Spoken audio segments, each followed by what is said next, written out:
Hey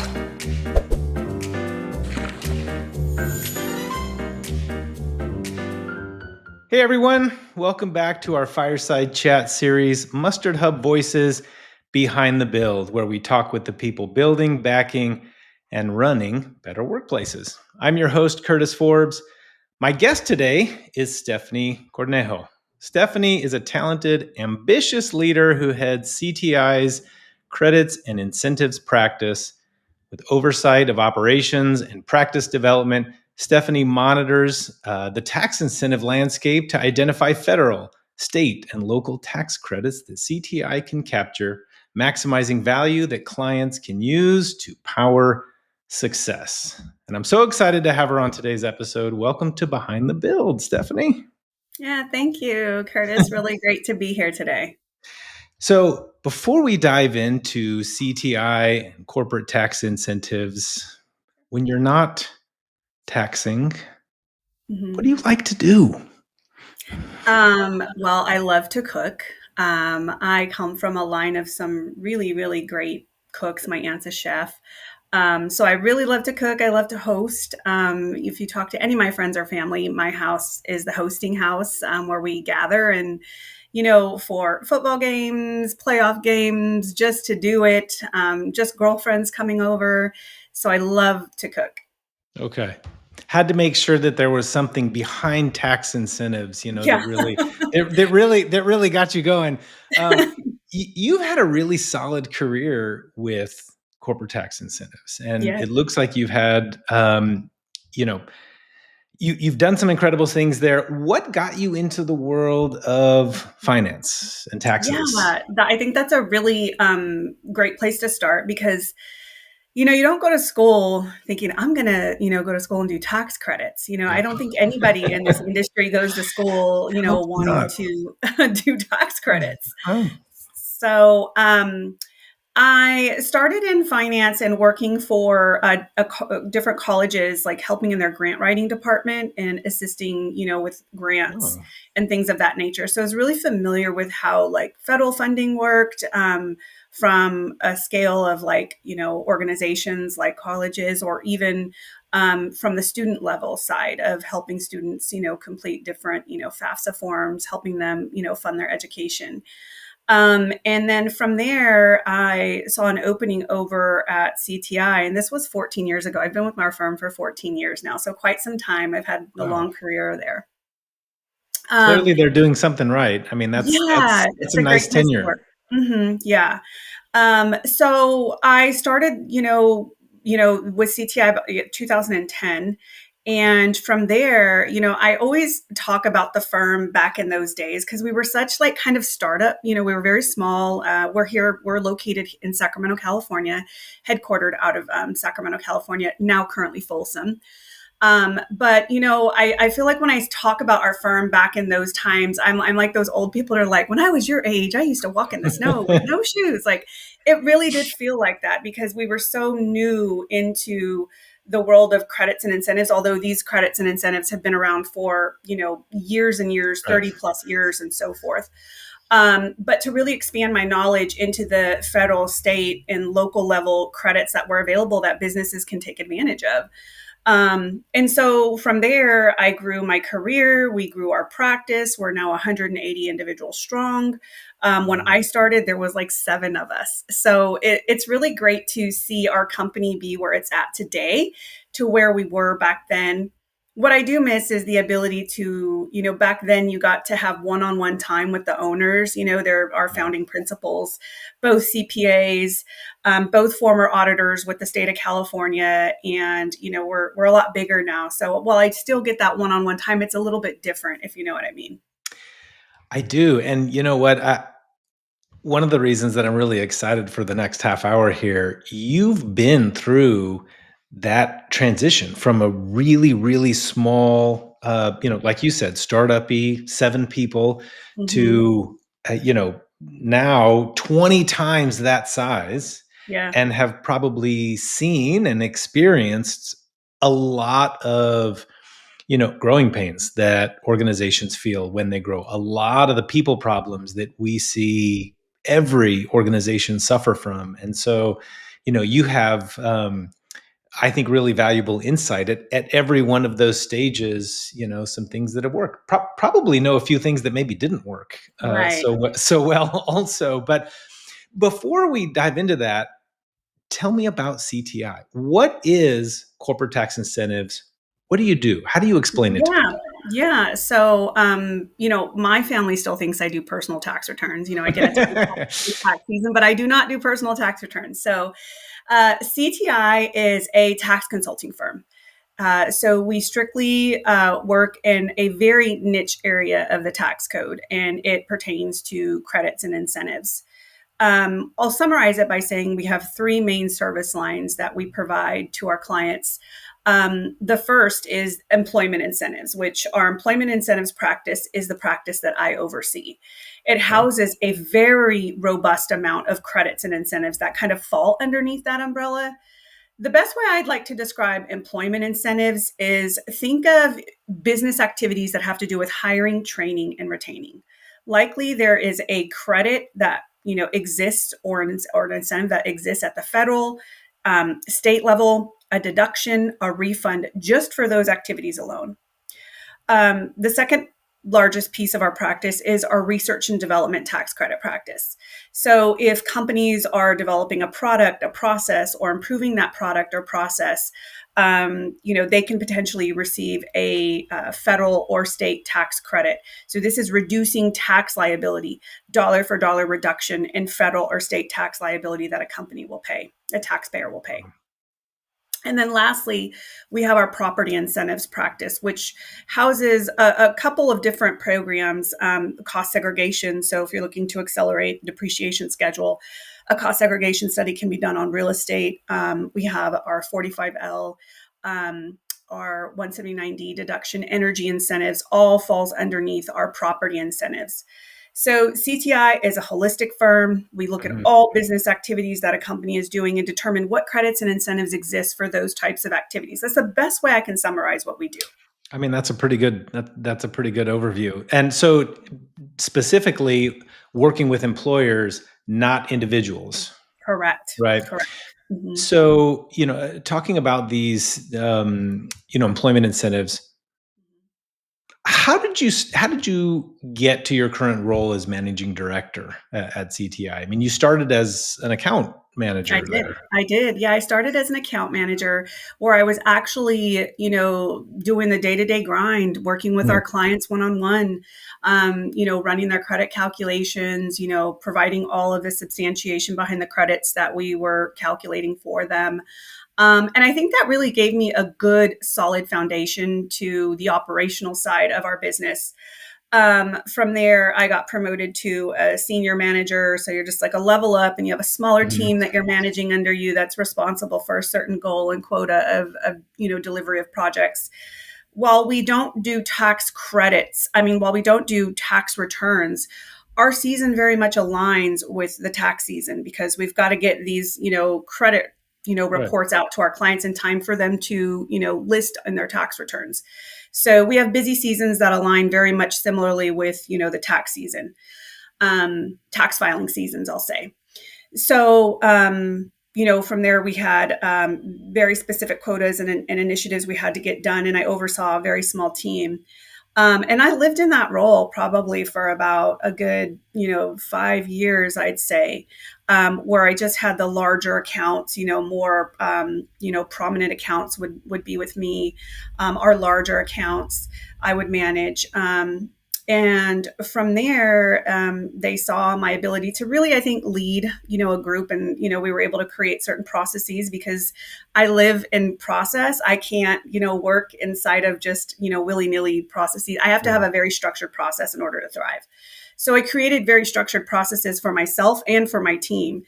I think the owners saw that and were like, hey, you know what? You need to probably lead this department. We never had a leader. We just reported directly to the principals because we were smaller back then. Yeah. And so as we began to grow the practice, we brought in, more employees. At one point, I had 50 employees under me. So Oh. it was a very robust, like thriving practices. With credits and incentives, programs come and go. So there was a very lucrative program that had come along during COVID time. So we had to, beef up our technology, and we're always evolving with technology as well, especially within these programs. It's necessary. Yeah. So there's that component too, is ensuring that not only are, we staying up with times in terms of reviewing the different, I'd say, legislation when it comes out, the programs are changing or evolving, making sure that we're in line with those guidance from either the IRS or state legislation, ensuring that our technology is up to par, and that I have a really great team, that can, actually deliver on what we're doing here at CTI and have the core values of our firm. And so, it's been a long, a lot of blood, sweat, and tears, but Yeah, I we've bet. gotten to a point now where I have a really, really amazing team. We've got a lot of longevity on the employment incentive side. I have a director who's been there longer than me, 1 year longer. I've got our project Wow. managers are tenured. They've got like 10 plus years under their belt with the firm. So it's really a great company to work for. And I think it speaks to who we are as a firm. Because when you think about the owners, they have their auditor hats, their CPA hats, and they're really concerned just about getting out good work. That Yeah. is at the core of who they are. They want, good quality work going out to our clients. And I think for us, for CTI, that really speaks to who we are as a firm and the level of service that we're giving to our clients and the substantiation that we put into, these studies that we're delivering to our clients. It's really like nothing that I've seen, in the industry. We're also privately owned. And that's really not seen in this industry anymore. They're usually getting gobbled up by, big box vendors, and you just lose the Right. personal touch. You lose all of that. And so to still be a part of this all these years and the growth, I feel very proud of it. It's like, my little baby that's like grown, and like here we are thriving in this space. Well, it is pretty remarkable. I mean, being privately owned, having, so many people with such a long tenure stay there. Clearly there's things, I think the DNA of the organization, right, that really, Yeah. I think that you resonate with, and it sounds like everybody else on your team. Yeah. So going from account manager, to managing director, you've seen most everything, right? You've been able to work with so many different kinds of clients. Tell me the kind of clients that you generally work with, the CTI generally works with, and what kind of problems are you guys obsessed for solving for them? Yeah. I'm going to speak specifically to the employment incentive side of the practice Okay. because that's what I oversee. And Yeah. I think part of what we're seeing and what we can all feel and see is the rising costs, right? Mhm. But that affects every aspect of business, not just us as personal individuals who are at Yeah. home and dealing with rising costs of groceries, but the rising costs of like recruitment and onboarding. And what does that do to a company? Looking at these tax credits and how they can help offset, this rising cost that's occurring. And you'd be surprised how many companies don't know that these programs exist. Oh, So I imagine. one program in particular, the Work Opportunity Tax Credit, it's also referred to as WOTC.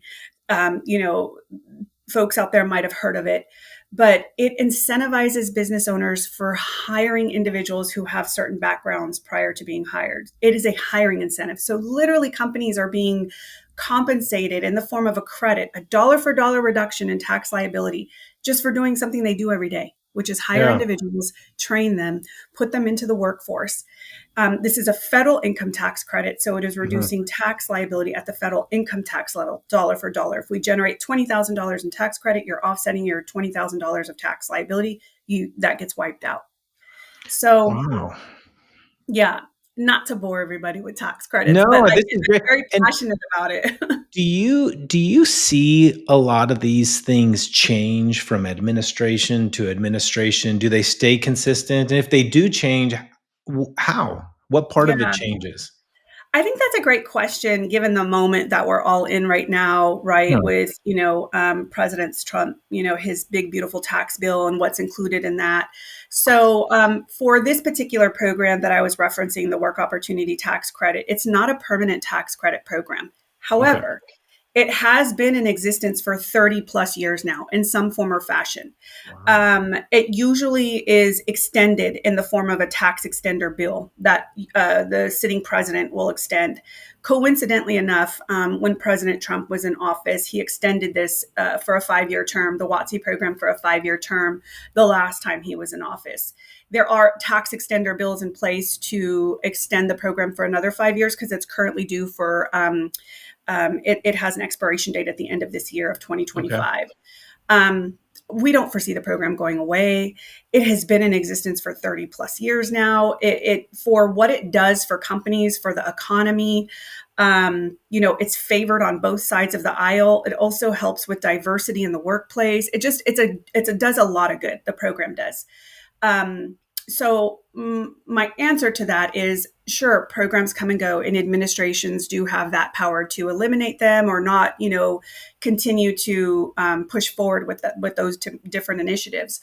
But for WOTC, there is a bill in place circulating Yeah. to extend it, and there's also one to make it permanent. So we don't know what's going to happen given the Do, status on the Hill, what's happening do there. you But feel again, I don't foresee it going away. do you feel like there is so you mentioned that there are some programs that do come and go. There might be changes that happen as administrations change, and I'm kind of curious, like how do how does that impact your business? Is there a constant need for re-education of you and your own colleagues, and then also, the clients that you work with? I mean, is that ever cause for concern? Is there a constant re-education that's having to happen? Oh, for sure. There's definitely that aspect to this Yeah. industry and this, at my firm. You know, um, when I mentioned that programs come and go, there was a very lucrative program during, the COVID times. And Mhm. to be able to learn that program, all of its requirements, and the guidance was constantly being updated by the IRS. Yeah, I bet. You do this long enough, and all of these programs are, in a sense, some form of you follow a set of rules, you do X, Y, Z, you get the credit. As long as you can understand how credit programs work and understand the detail and the nuances of it, it's not necessarily difficult to do the work. What's difficult is ensuring that your people are trained up to be able to do this work accurately and get out, quality work, accurate, report Yeah. numbers. And also the technology is up to speed to what we need for these particular programs. I think that's one of the big differentiators with my firm is we have our technology department is 24/7. That's all, they're constantly updating. We're going through a big update right now on our platform. Our people are constantly being trained on the different state level incentives that are there because we can layer on different incentives depending on the states that they're located in. So there's constant Yeah. training and, that's happening, which I find to be more exciting in a job. It's not just monotonous. Yeah. There's always something new to be learned I think that kind of keeps things moving forward. and So exciting. just to pivot a bit, as we here at Mustard Hub are all about people, right? And you work with clients. What are some really common HR issues that you might see, or what we like to call people problems, and I referred to them, a lot earlier, that you see with businesses today? Probably not CTI. It sounds like there really aren't too many issues going on within your Well, organization, but from what your clients, what do you generally see? yeah, I mean, I kind of touched on for the particular practice that I oversee, which is employment based incentives. We Yeah. work very closely with HR departments. Okay. So, and in our clients that we have, particularly with their HR teams, they always have to do more with less. They're Mhm. usually overworked. They don't have enough hours in the day. They're the cost center for the company, because they're not generating some form of a revenue. So these particular hiring incentive programs make HR teams look like winners, right? They come Yeah. in as the revenue generating departments now because Yep. they're hiring incentives. So they're paired Yeah. right into usually HR's department. Mhm. Um, some of these credits, Curtis, can be significant in the amount of dollars that are saved. So, we have, very specific industries align best with this particular program. So when I'm talking to different companies and their HR teams in the restaurant, in hospitality, world, retail, staffing, manufacturing, really any type of industry that's having, more of a high turnover, blue collared type workforce, where the likelihood of these individuals to fall into this target group are going to align very well with these particular industries, typically high turnover industries, because it's a hiring incentive. And, every single time we enter into these relationships and partnerships with our clients, the main thing we hear from HR is, I can't put anything else on my plate. Like, I don't have room for anything else. If this is going to cause me to have extra, work, Hmm. we can't do it. Yeah. And That's when automation comes in. you brought up a really, really important point, how HR is often seen as a cost center. And, the fact of the matter is, you're right. They are. But if they can come to the table with things like this, Yes, it's really putting money back on the table. Um, exactly. which is, I think, would make any HR leader, excited. I think want to jump at that opportunity. So I could see that as being such an incredible benefit. So I mean, when you have an HR department that comes to ownership and says, listen, we have this credit yeah. that we can go after for just hiring people that can generate anywhere, in some cases, Curtis, depending on the hiring volume, it can be six figures of tax Wow. credits that can offset tax liability, dollar for dollar reduction. I Wow. mean, it becomes a very powerful tool for HR to bring to the table. And so that's why, mostly in this particular credit and incentive, we work very closely with HR. So we hear all the stories. Tell me about some of the industries that you find might have some of the highest turnover, but also some of the biggest opportunity here with, Yeah. tax incentives. I'll focus on, let's say, I'll pick one, but there's several different. I mean, there's a couple different industries. Okay.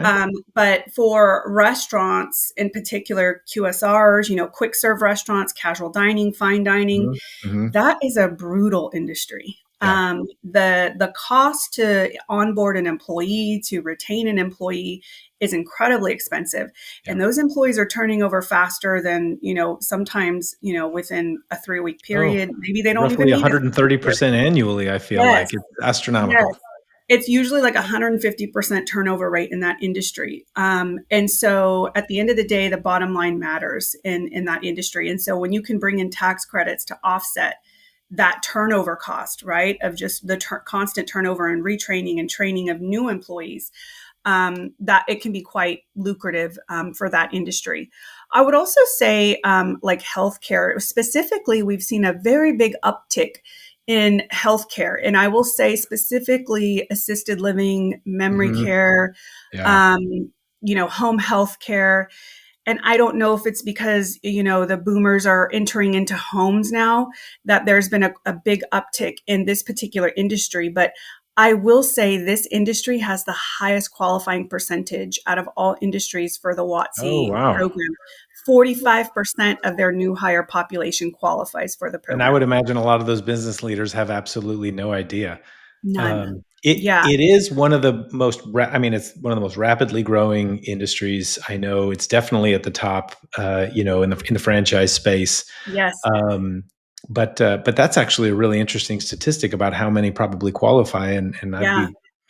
I'd be curious how many are actually aware of that. I have a question about.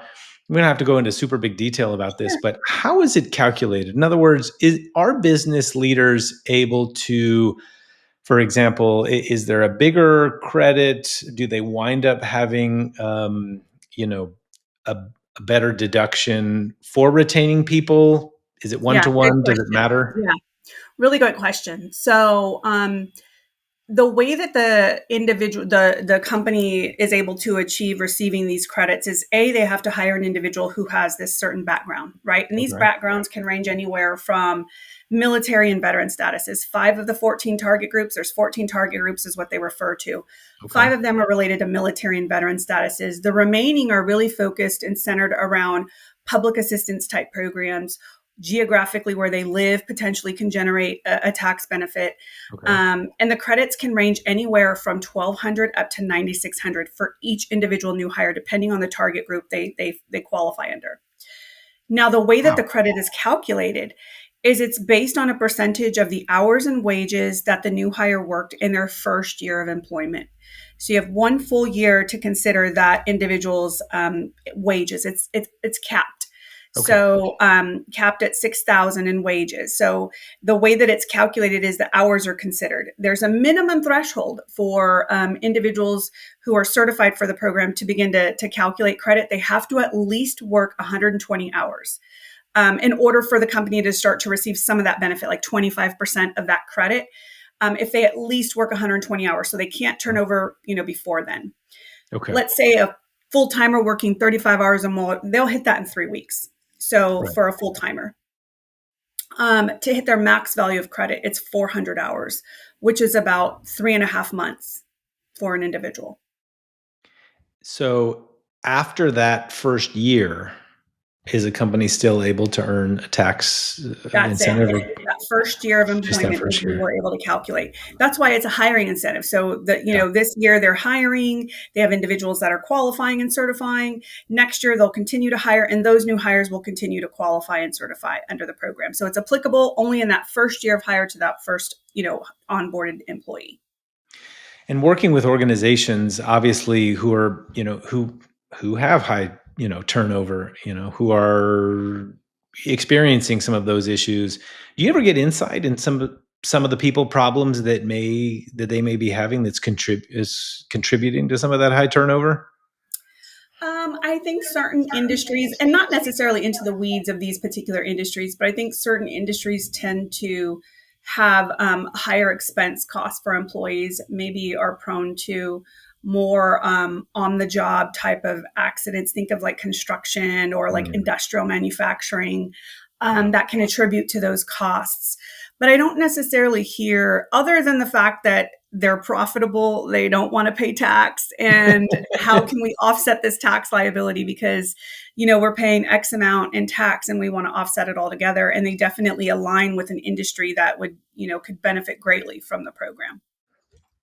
Stephanie, um, what about 1099s? It's Yeah. estimated that close to 60% of the U.S. workforce is going to be engaged with the gig economy in some capacity. Might not be full time, right? Some in the next 5 years. Are they affected? Do they qualify? So this program, the program that we've been speaking about, the WOTC, the WOTC, it is applicable to W-2 employees only. So Only. Okay. contract and 1099 employees cannot participate in the program. They have to Okay. be W-2 employees. I'd guess that some misclassification, and or retaining the right talent, in the right way could be an obstacle, I guess, for a lot of companies. Do you see that? Um,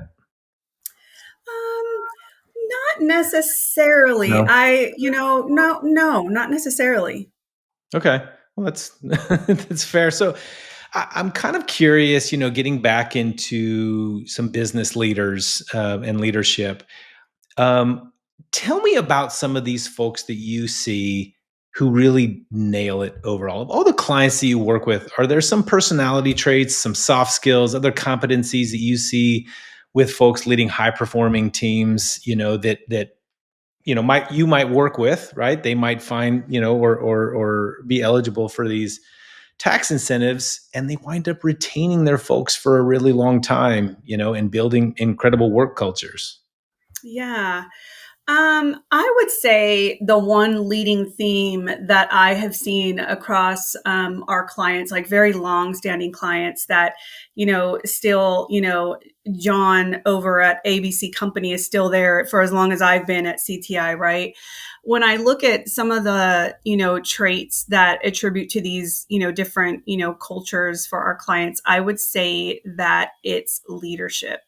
Mm, So, individuals and employees want to be led, like, good leaders usually have a knowledge of what it takes to actually do the work, and not necessarily just kind of oversee. And they're kind of have the knowledge of how to be able to do that work, how to be able to lead their individuals, provide very, I'd say, aligned goal structure. Individuals, tend to thrive in more of a structured environment. So I would say one of the themes that I have seen across our client base is really strong leadership.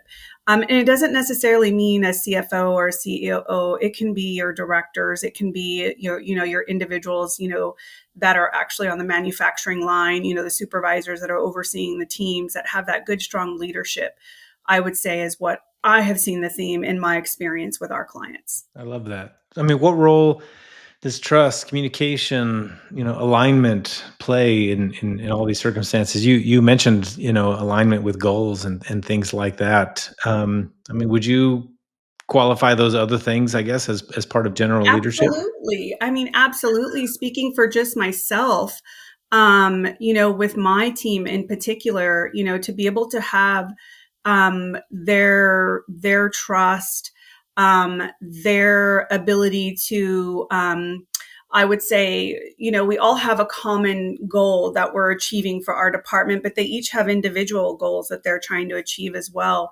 And I have always found in my career here that that type of environment everyone tends to thrive in. When we, every year we get new goals set for our department, and, we achieve, we work to achieve those. And it's a common goal that we're all working towards. I also think that, while you work hard, I think it's also good to have like some kind of employee events, like, we do a lot of potlucks in our Oh, I firm, love that. for different types of themed potlucks. We'll do St. Patty's Day, and everybody has to bring in a green dish, where everyone can collaborate and, commingle and, talk about their food dishes. And, we'll dress up for Halloween, just fun things in the office that have helped bring an office culture, Yeah. because, with COVID, it kind of decimated that. There wasn't Yeah. really that, it killed the office culture.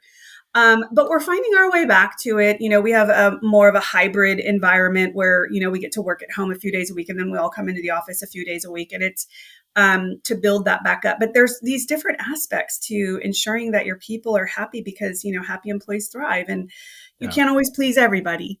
But I can say with proper leadership, you really can achieve you can climb some pretty high mountains together. And we've done that at CTI. So. Yeah, it sounds like you talk you've talked a lot about technology. Mhm. Mustard Hub's a tech company. Um, you see any interesting changes in how companies are using software, even Oh, creating software to help support their people, their for sure. operations? Tell me about what you guys Yeah. do.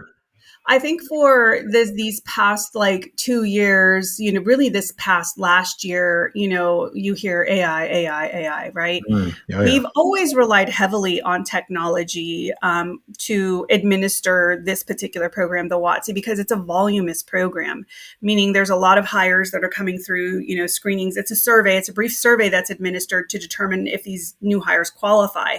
We Okay. have to be able to have the technology, whether our WOTC survey is implemented and integrated into a platform, Mm, or they're using some form of a QR code to scan and take the survey. We've had to adapt to those types of I'd say, new methodologies. If you think about QR codes, they're everywhere now. You know oh what I yeah. mean? You even have to Yeah. read your restaurant menu on them. Yeah. It's our most popular way of screening for the program is through a QR code. Everybody has everything on their phones now. So being able to adapt to those new technologies, to help customize our Mm, clients' needs, right? Whatever they're needing to, administer this program amongst their new hires. Our proprietary system, we've relied heavily now on AI to help automate a lot of this. oh, wow. Um, the WOTC is a federal program, but it's actually administered at the state level. So every state actually certifies that these individuals are, in fact, recipients of this Okay. program. This past year, we worked heavily to help automate that process within these state databases. And there's 50 different states. So you can imagine the type of Yeah. work that's gone into it. But let me tell you, it's almost eliminated the need of a person who was manually going in there and downloading and doing all these things. Now we have scripts that are written and the system's just going in there and doing its thing, you know? And so, yeah, while we've relied heavily on technology these past 2 years to help automate a lot of our processes and What eliminate that manual one-on-one touch that was happening before. that's incredible, and probably a lot of hours saved. Um, what do business Money, leaders time. need to what do they need to be monitoring when it comes to their taxes and tax credits? If we're speaking directly to like some small business owners, or SMB, leaders, what do they need to be Yeah, looking at? I would say if you're a company that is profitable, Mhm. you're hiring, or you are, involved in, on the research and development side where you're developing a product or process. And this involves also, any type of software development. It has to be here in the United States. If you own real estate, and you have buildings, there's a credit or deduction or refund that exists for those activities. As a business owner, if you're profitable, do you want to pay tax? No. So how can we offset that through one of these types of programs? I would say, profitability is at the forefront, because if you don't have tax liability, you can't use the credits. So that's why I talk about being a profitable company, Okay, that was my because next you have to be able question. to offset. You have to be able to offset your tax in some form or fashion. And without being profitable, there you're not paying tax, right? So you need to be able to pay tax in order to do so. But yeah, I would say, the industries that we spoke about earlier, in the session, Curtis, those high turnover industries. If you're in one of those industries and you're not taking advantage of the WOTC, we probably need to have a conversation, at least A- educate about it. Absolutely, absolutely. I'd love to hear a little bit of storytelling about a team, a client you've worked with in the past, or maybe even a potential client that maybe in working with them, you recognize they had a major people breakthrough, right? We talk a lot about hiring, right? It is a hiring incentive. So clearly you're in touch with HR very, very closely, like you had Right. mentioned. And you don't need to name names. I'm just really curious if you've noticed any of these sort of breakthrough moments where they realized something they really nailed it, or found that maybe they were not doing things the right way. Yeah. I would say I have a couple. I mean, I have lots of stories with our clients, I bet. in ways that we've helped them achieve, you know,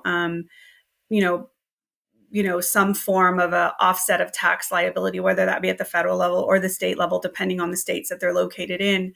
But one that comes to mind in particular is we work heavily in the franchisee space, and this one in particular, it was in the QSR, quick serve restaurant space. They had close to, I'd say, 60 locations. Had no clue about what WOTC was. They had Oh a wow. enormous amount of hiring that they were doing, 150% turnover or more, in that industry. We came in and assessed the value of the program for them based on their, onboarding, numbers and the states that they were located in. They were also in various states that offered state level incentives. Most of their locations were in the state of Texas because, again, WOTC is a federal program. So even though we're headquartered in, California, we Hmm. have clients that are all over the nation. Hmm. This particular QSR had all of their franchisee, in the state of Texas. Um, the state of Texas also has a program that is the Texas TANF recipient program. Temporary Assistance for Needy Families is what it's called. In the state of Texas, it's up to a $2,000 refund for every TANF recipient that they hire. Now, one of the statistics that I'll share is that in the Work Opportunity Tax Credit, the WOTC program, the TANF category is the top two leading category out of every category in WOTC that qualifies, that individuals qualify under. So not only did we help save our QSR, client that had no clue about WOTC, had all this, hiring that they were doing, close to 3,000 individuals they were hiring annually. Were they able to take advantage of the Work Opportunity Tax Credit and also receive a cash refund from the state of Texas for all of their TANF recipient employees? So it was like a 2-for-1 for them. They're so Wow. grateful. They're such a great client of ours. They've been with us since 2017. And from there, we've built this very great network of referrals where they're like, you got to talk to, my buddy John, who owns, franchisee of Papa John's. They're not doing the WOTC. Can you talk to him Right. about it? So I Wow. just think, once you get to see the value of what these credits can do, he's now grown into other states because of WOTC. They're expanded into Arizona and New Mexico. So it's just really great to see these stories flourish. And I have so many of them like that, right? Where, clients that have come on board and some that have not ended up so well. But in this particular instance, it was a great, it was a win for win. They were in Texas and, there's about 22 states that have these other leveled programs that we're able to capture within the same process as our WOTC. So there was Wow. no additional administrative burden to their HR team. So we That's got a amazing. 2-for-1. Yeah, Mm-hmm. that is incredible. What do you think the future is going to look like for businesses in terms of new tax legislation, changes to tax credits? What's on the horizon? Yeah, I do foresee some changes coming. There's a couple of changes written in the Big Beautiful Bill, the BBB, Trump's Mhm. Big Beautiful Bill. But they're favorable changes, I would say, for the tax credit world. Okay. And I really don't foresee these programs going away or being impacted. They may evolve or change a bit. Maybe regulations around them might, stricken, get a little more stricter in certain areas, or maybe guidance might be released a bit, right? The guidelines might Mm. be loosened up a bit. But for what they do for businesses, what they do for, inclusion, kind of the, I'd say diversity in the workforce, creating Yeah. diversity in the workforce. Mhm. I don't foresee these programs having much of a big impact in terms of going away, coming. Like I said, some programs come and go, but there's always a program in place to I'd say step in and be the new Yeah. program in place after that one. Any common financial or tax misconceptions that really persist for business leaders that you see all the time? Not to my knowledge, because I'm not really on the side of like our CPAs. Mm. I think for me in general, just kind of the areas that I talked about, what I see, with our clients, and being able to be on the other side, right? Of like, Yeah. here's what we see for HR, here's what we see in these different areas. I can't say, I'm sure that there's a CPA could get on here and rattle off, a ton of different, issues that they see, but or our owners could get on here and talk about that. But that's not really my area of expertise in terms of that. All right. If you can give one piece of advice to a business leader who's really trying to get it right from day one with their people, we have like, you have one opportunity and they're about to turn around and walk in the other direction. What is that piece of advice that you give this business leader? I would say if we're talking about people, right? If we're talking about your people and how to keep your people motivated, um, you know, I'm more of the servant type leadership, right? So I can speak really highly to that type of leadership. I think being able to, um, nowadays with the workforce, I'll just say there is a bit of a diverse workforce where you have a mix of millennials and Gen Z, and each of those types of you've got Gen Xers, and you've got this whole mixture of different generations that come together, and so being able to navigate in those different generations and keeping everybody motivated and working towards that common Yeah. goal. um, I would say to develop, um, emotional intelligence. If you don't have it, you need to probably take a class. You probably need to take a class to get that under wraps. And everyone thinks like, oh, EI, like it's not even a big deal. Let me tell you, EI goes a long way, Oh, yeah. especially when you're dealing with different, generations of individuals. If you can tap into, like, if there was one thing I would say that has helped me learn from my mistakes and learn how to read the room, if you will, it has Yeah. been like being able to have emotional intelligence. It's the one trait that I would say every leader needs to be able to have. And Yeah. if you don't have it, take a class for it. I think that that's really good advice and probably should be step number one before before you try to do anything else. Um, thank you. Thank you so Yeah. much, Stephanie. You have had some really amazing tax and financial insights. So I'm so glad that we had you here today, and I really appreciate the opportunity to chat together. Thank you, Curtis. Thanks for having me today. I Yeah. appreciate being here and being able to share some knowledge. And, I thank you and the team for inviting me. Awesome. Well, thanks for tuning in to Mustard Hub Voices Behind the Build. Share this episode and subscribe. And while you're at it, check out mustardhub.com to see how we help companies become destinations for workplace happiness and turn culture into a competitive edge. Until next time,